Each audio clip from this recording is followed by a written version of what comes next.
Bienvenue sur ma chaîne YouTube, les cours de Coralie. Je suis professeure de français certifiée et je vous accompagne dans vos révisions du français pour vous préparer à l'épreuve écrite du CRPE.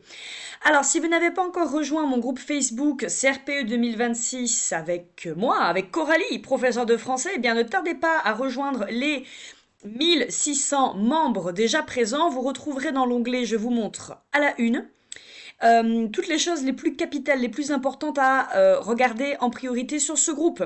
J'y publie notamment de nombreux exercices que j'appelle des challenges ou parfois même des énigmes grammaticales et je propose ensuite une correction sous forme de capsule vidéo, comme ça va être le cas pour cet exercice qui portait sur l'identification des classes grammaticales ou nature de mots, c'est la même chose. Vous voyez, dans les commentaires, les gens donnent leurs réponses. Cela peut vous permettre de voir un petit peu ce qu'auraient répondu les autres.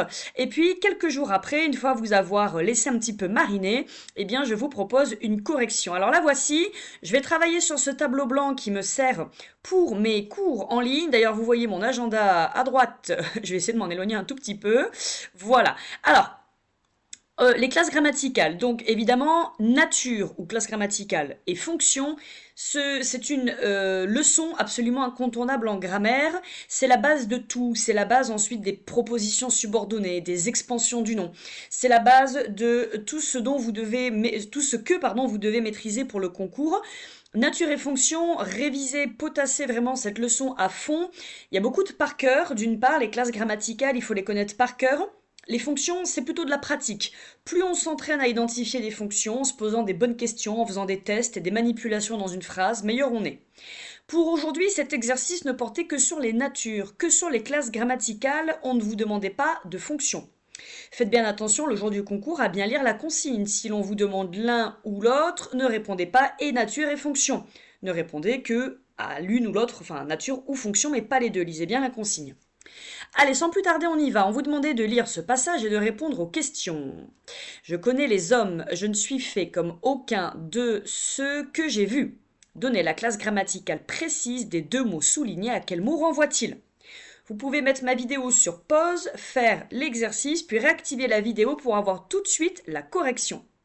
Alors, on avait affaire ici à deux pronoms, et les pronoms font partie vraiment des classes grammaticales que vous devez réviser.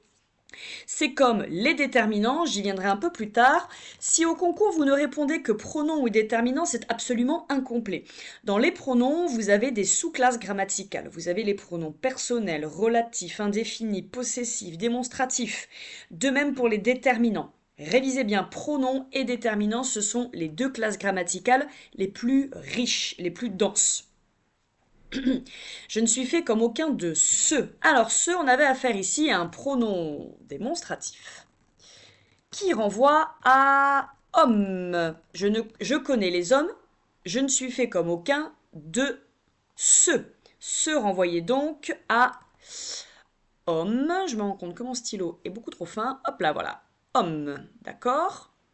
Un pronom, vous pouvez le reconnaître facilement et ne pas vous tromper avec autre chose. J'ai écrit pronom non, ça va pas le faire.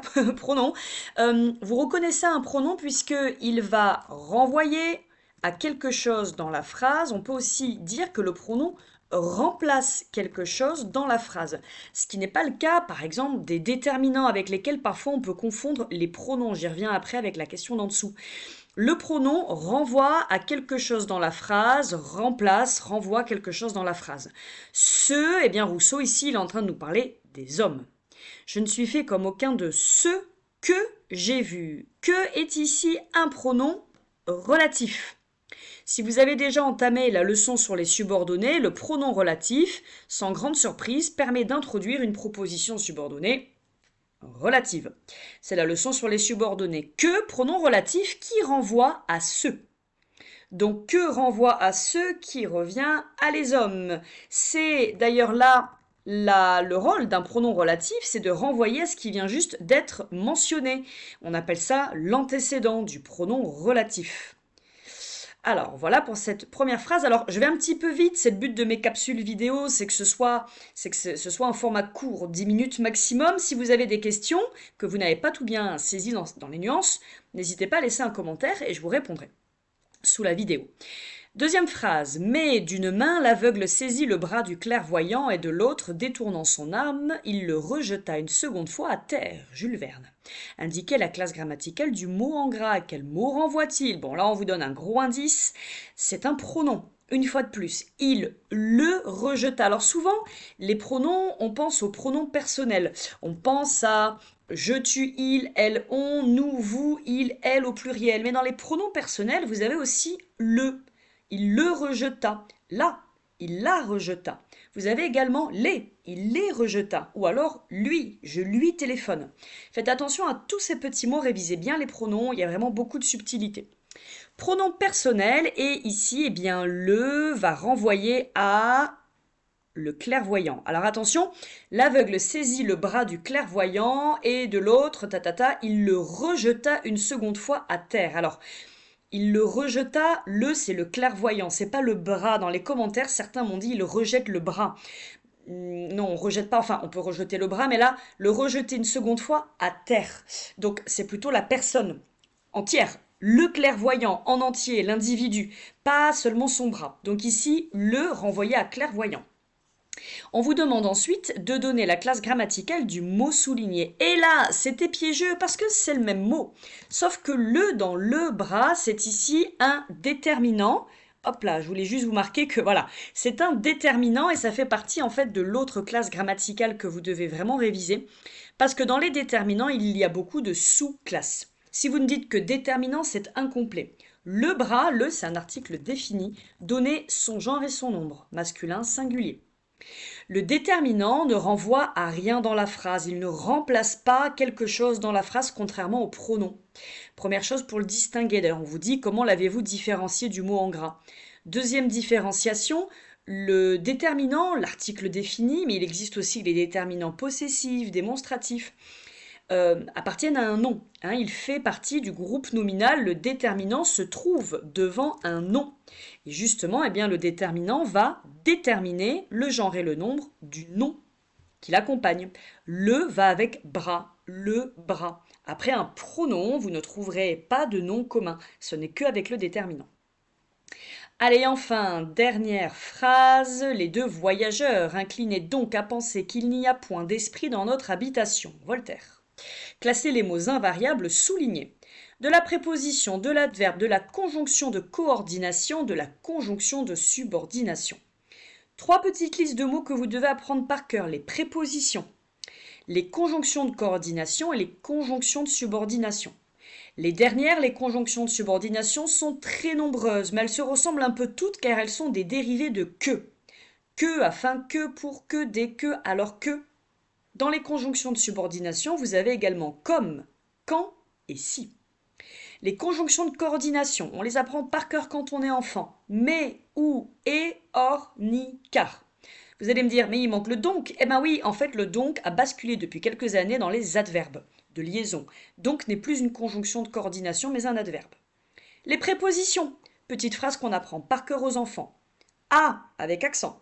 À, dans, par, pour, en, vers, avec, de, sans S-A-N-S, sous, chez quelqu'un qui s'appelle sur, contre.